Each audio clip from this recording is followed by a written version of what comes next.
encrypted messaging app Signal was used by Trump administration officials to discuss pending military operations in Yemen. Lawmakers have reacted angrily, but this episode is also shining a light on consumer-facing tech companies with potential in defense.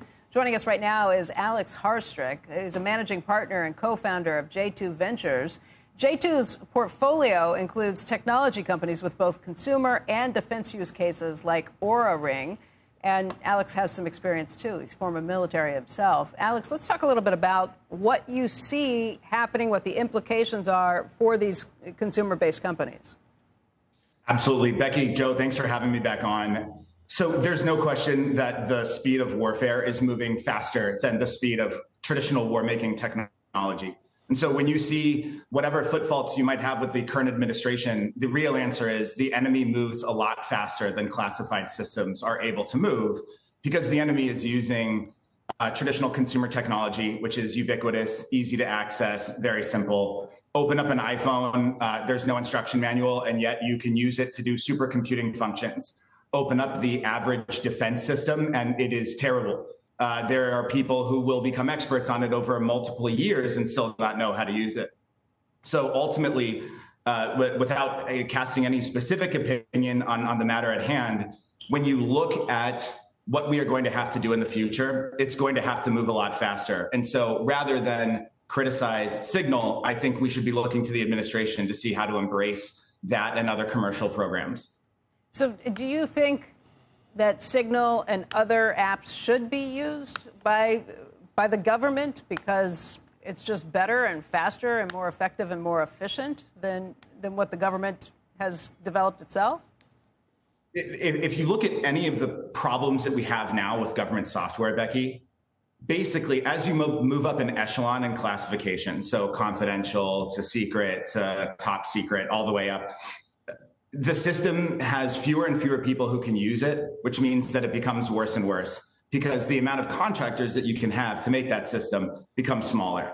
So I would actually encourage the federal government to use Signal or figure out a way to use Signal. I'd go as far as to say, create a $100 million program and say, these are our very, very basic requirements. I need to be able to access this somewhere, anywhere on Earth. It needs to be encrypted. It needs to be unhackable, and open it up to the entirety of the tech community. I think you're going to create something a lot better than the way traditional procurement has been. Okay, but let me just back that up. What you're saying is you think the government should contract these companies to make something that is simply used for government, for top secret clearance, for classified materials.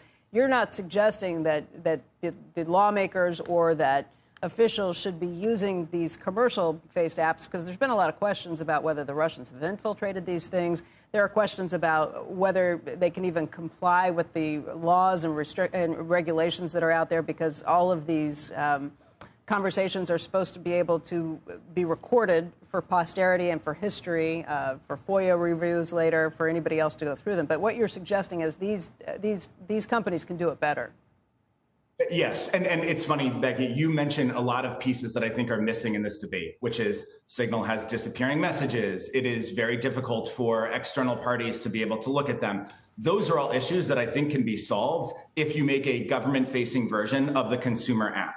Now, someone on the counter would say that's exactly how you're going to ruin the app if you make it overly government. I believe that this administration is actually favorable towards trying to figure out ways to make sure that the commercial aspects aren't lost in government procurement.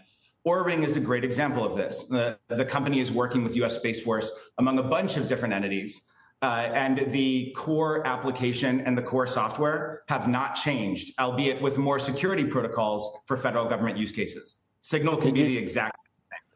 Alex, did you see how many times Trump questioned whether Signal works? President Trump questioned whether Signal works yesterday.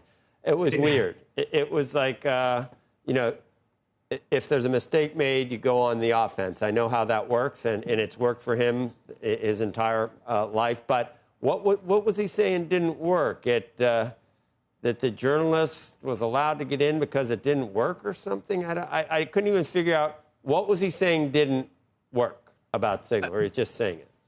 Whenever you're adopting new technology, Joe, you're inevitably going to get into one of these generational moments where it's just going to be a little harder to explain certain aspects depending on what you're calling him a boomer. You're calling him a boomer, and by extension, you're calling me a boomer.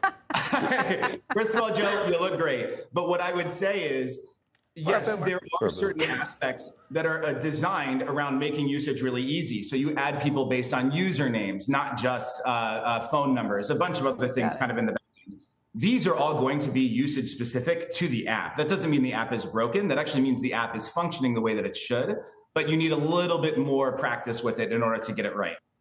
Alex, this reminds me of when Blackberries were used not only everywhere for corporations because they were more secure, but by government officials too. RIM kind of lost its way and lost the consumer market at some point, but that was the key behind it. It was supposed to be much more secure and a better way of communicating if you had things that you didn't want people breaking into. Yeah, absolutely. And I don't understand why we can't have a digital version of that now, Becky. There's a couple of technologies that the federal government is a little slow behind. Say you don't take my point about Signal becoming a defense contractor. Well, there are private networks that you can adopt. There's eSIM technology. I happen to be an investor in a lot of these, but I'm not pumping my own book. I just see the way that the puck is moving. If you want to be able to stay ahead of the way that modern war is being fought, again, these are Taliban, Al-Qaeda, insert enemy here. They're using SIM cards, SIM swapping, texting each other, and they carry out effective strikes against the most powerful military in the world, which is the United States. So if we agree that we outmatch them on everything except communication, it serves to reason that you would put a lot more investment into communication to remain agile. And I think Signal, whether they are a defense contractor or not, are used by a lot of people in the intelligence community and the Department of Defense. So why fight what's already happening when you can just adopt what's already working?